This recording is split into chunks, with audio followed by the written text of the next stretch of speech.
আজকে শেখ হাসিনা, আসাদুজ্জামান খান কামাল এবং চৌধুরী আব্দুল্লাহ আল মামুনের বিরুদ্ধে মানবতা বিরোধী অপরাধের মামলায় যে সাক্ষ্য গ্রহণ চলছে তার তৃতীয় দিনের মতো তদন্তকারী কর্মকর্তা তার জবানবন্দি প্রদান করছেন। আমরা তার জবানবন্দির শেষ পর্যায়ে এসে পৌঁছেছি। উনি আজকে তার বক্তব্য প্রদানের পর পরবর্তী তদন্তে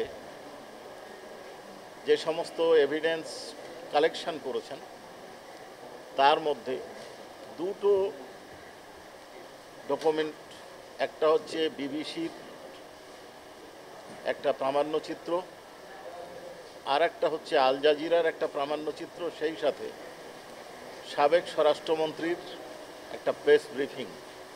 এই তিনটির ভিডিও চিত্র অনারেবল ট্রাইব্যুনালের সামনে উপস্থাপন করেছেন, যা অনারেবল ট্রাইব্যুনালের অনুমোদন ক্রমে সারা দেশে বিটিভি সম্প্রচার করেছে। এইখানে অনেকের বক্তব্য আছে, আসামি শেখ হাসিনার বক্তব্য আছে, আসামি সাবেক স্বরাষ্ট্রমন্ত্রী আসাদুজ্জামান খান কামালের বক্তব্য আছে। এইখানকার এমন কোনো বিষয় নাই যা গুরুত্বপূর্ণহীন, অর্থাৎ প্রত্যেকটা বিষয় অত্যন্ত গুরুত্বপূর্ণ। আপনারা দেখেছেন সাবেক প্রধানমন্ত্রী কোনো এক স্থানে বক্তৃতা দিতে গিয়ে বলেছেন যে তিনি মানবাধিকার রক্ষায় সচেষ্ট, মানবাধিকার সনদে উনি স্বাক্ষর করেছেন। তিনি বলেছেন ছাত্রদের নিরাপত্তার বিধান উনি করছেন, কিন্তু আমরা বাস্তবে যেটা দেখলাম, মানবাধিকার লঙ্ঘনের এই রক্ষার নামে আহত ব্যক্তিকে এপিসি থেকে ফেলে দেওয়া হলো, একজনকে দাঁড় করিয়ে গুলি করা হচ্ছে হত্যার তথ্য গোপন করার জন্য, পোস্টমর্টেম রিপোর্টে মৃত্যুর কারণ পরিবর্তনে বাধ্য করা হচ্ছে। এ ধরনের বহুবিধ ঘটনার বর্ণনা পাওয়া যাচ্ছে। আমাদের কথাগুলো রিপিটেশন হচ্ছে কারণ যারা প্রামাণ্য তথ্য তৈরি করেছেন তারা বিভিন্ন জনের কাছ থেকে বিভিন্নভাবে তথ্য সংগ্রহ করবেন।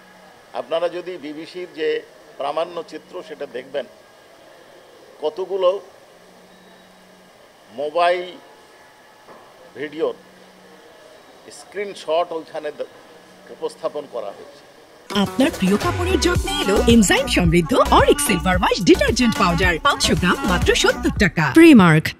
তাতে আমি গুনতে পারিনি, এখন আপনারা গুনেছেন কিনা, শত শত মোবাইলের স্ক্রিনশট কম্পাইল করে, লিঙ্ক সংগ্রহ করে, সাক্ষ্যদের সাক্ষ্য সংগ্রহ করে, ভুক্তভোগীদের বক্তব্য সংগ্রহ করে ওনারা এই প্রতিবেদনটা তৈরি করেছেন।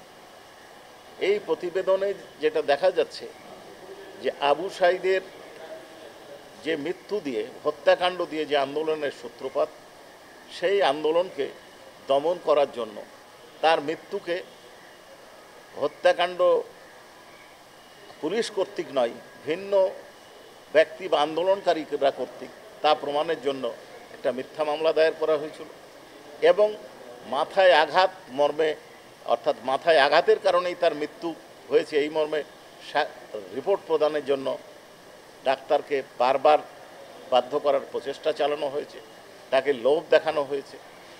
তারপরে তার ফ্যামিলিকে জোর করে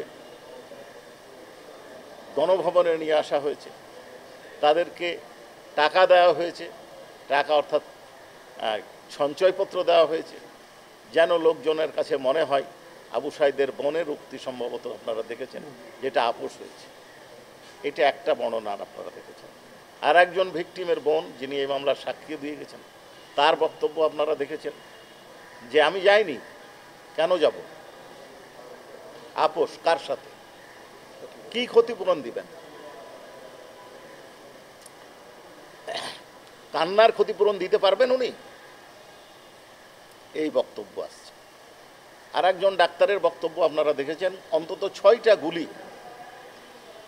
ওপর থেকে নিক্ষেপ করা হয়েছে, অর্থাৎ হেলিকপ্টার থেকে আক্রমণ করা হয়েছে। যেই হেলিকপ্টার ব্যবহারের বক্তব্য আমরা শেখ হাসিনা, ফজলে নূর তাপস, শেখ হাসিনা এবং হাসানুল হক ইনুর বক্তব্যের মধ্যে আমরা শুনতে পাই। আমরা আরও দেখতে পেয়েছি যাত্রাবাড়ি এলাকায় কিভাবে নৃশংস আক্রমণ করা হয়েছে। আপনারা বা অনেকে এই আল জাজিরার যে প্রতিবেদনটা দেখবেন, তার পরে আওয়ামী লীগ নেতার নাম উল্লেখ না, একজন উদ্ধৃতি দিয়ে বলা হয়েছে তারা গুলির নির্দেশ দেননি, গুলি করেননি। তাহলে এইটা কিভাবে সম্ভব হলো, কারা করেছে? তাহলে আন্দোলনকারীদের ওপর বর্তায়। আপনারা দেখেছেন সেনাবাহিনী চলে যাচ্ছে, পুলিশ পেছনে আছে, ছাত্র জনতার সামনে আছে, কোনো সেনাবাহিনীর কারো গায়ে চড় থাপ্পড় ইট পাটকেল কোনো নিক্ষিপ্ত হয়েছে কিছু? পেছন থেকে গুলি করা হচ্ছে। গতকাল আপনারা দেখেছেন গ্রেনেড নিক্ষেপ করা হয়েছে। উনি বলছেন আমি মানবাধিকার রক্ষায় সচেষ্ট। আর এই 15 দিন উনি আরও ক্ষমতায় ছিলেন, 18 তারিখের পরে কার বিরুদ্ধে কি অ্যাকশান নিয়েছে?